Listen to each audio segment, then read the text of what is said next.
বিসমিল্লাহির রহমানির রহিম। আসসালামু আলাইকুম ও রহমতুল্লাহ।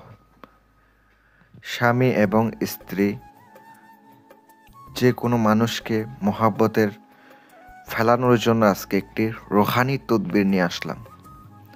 স্ক্রিনে যে নকশাটি দেখতে পাচ্ছেন, যে তদবিরটা দেখতে পাচ্ছেন, সম্পূর্ণর উপরে রোহানি তদবির, সম্পূর্ণ একটা রোহানি তদবির। এই রোহানি তদবিরের মাধ্যমে আপনার মনের মানুষকে, ভালোবাসার মানুষকে টেনে আনতে পারবেন ইনশাআল্লাহ। নকশাটি যেটা দেখতে পাচ্ছেন, নকশাটি পাক পবিত্র অবস্থায়, পাক পবিত্র হয়ে উজু গোসল করে নকশাটা আপনাকে লিখিতে হবে। কিভাবে লিখিবেন? 21টা নকশা আপনাকে লিখিতে হবে। নকশার নিচে আপনার কাঙ্ক্ষিত ব্যক্তির নাম, কাঙ্ক্ষিত ব্যক্তির মায়ের নাম লিখে নেবেন।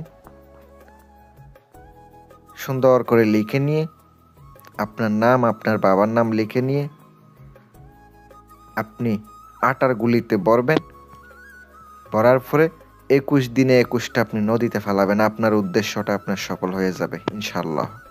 আপনার মহাব্বতে সে পাগল হয়ে যাবে। আপনারা যদি তদবির নিতে চান অথবা কাজ করাইতে চান পার্সোনালভাবে, স্ক্রিনে আমার নাম্বারটা দেওয়া আছে, যোগাযোগ করবেন। আসসালামু আলাইকুম ওয়া রাহমাতুল্লাহ।